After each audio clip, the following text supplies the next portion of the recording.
আসসালামু আলাইকুম সম্মানিত শিক্ষক মণ্ডলী, আশা করছি সবাই ভালো আছেন। আজকের এই ভিডিওটি হচ্ছে আমাদের ইএফটিতে বেতন সংক্রান্ত। আমার ভুল কোথায়, একটা কমন প্রশ্ন আমাদের সকলের জন্য। সকল শিক্ষক বলতেছেন যে আমার ভুল কোথায়, ইএফটিতে বেতন কেন আসতেছে না, বা যাদের বিভিন্ন লটে বেতন এসছে তাদেরও সংশোধন করতে হবে, কেন, কোথায় ভুল।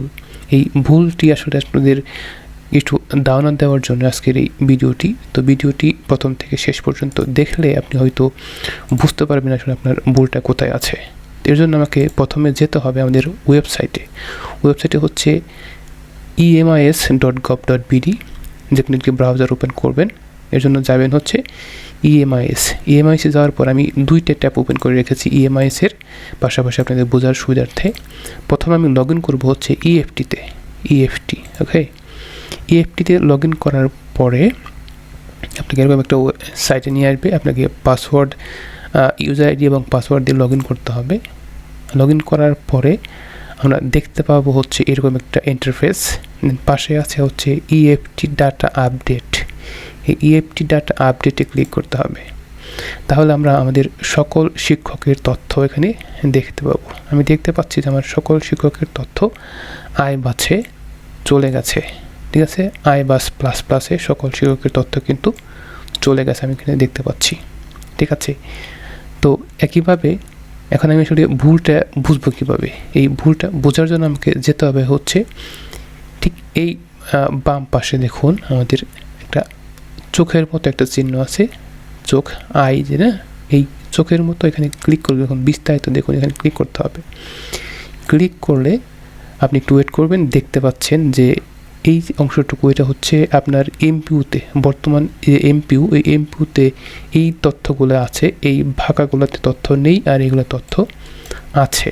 ঠিক এইটা হচ্ছে আপনার হচ্ছে ইএফটি, যেটা আমরা সংশোধন করে পাঠিয়েছি ইএফটির জন্য। এই পাঁচটা হচ্ছে সংশোধিত বা হালনাগাদকৃত, এটা হচ্ছে ইএফটি তথ্য।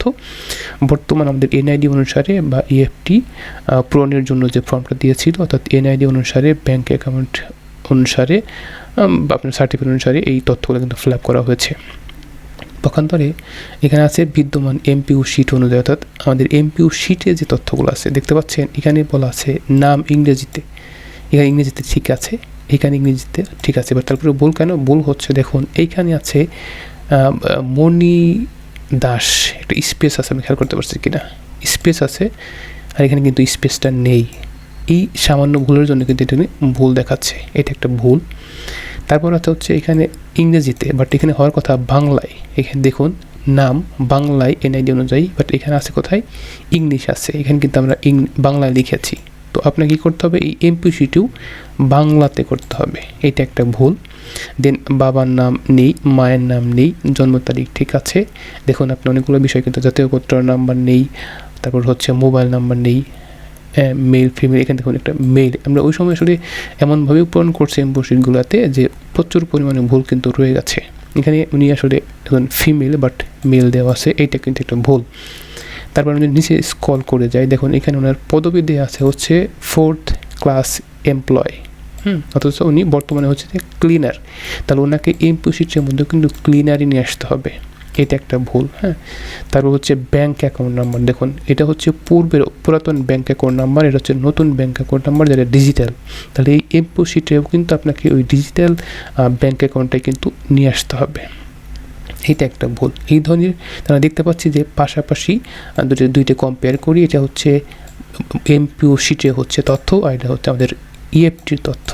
এই দুইটার মধ্যে যেটা লাল কালি চিহ্ন দেওয়া আছে, লাল বর্ণ করা আছে, ওগুলো কিন্তু ভুল। এই ভুলগুলোকে কারেকশন করে দুইটা সেম করতে হবে। সেম যদি হয়ে যাবে তখন আর এই লাল চিহ্নটা থাকবে না। ওকে, তখন কিন্তু আপনার এটা সংশোধন হয়ে যাবে। এই সংশোধনের জন্য একটা সিস্টেম কিন্তু সরকার মন্ত্রণালয়ে দিয়েছে, সেখানে বলা আছে যে সংশোধন করতে হবে।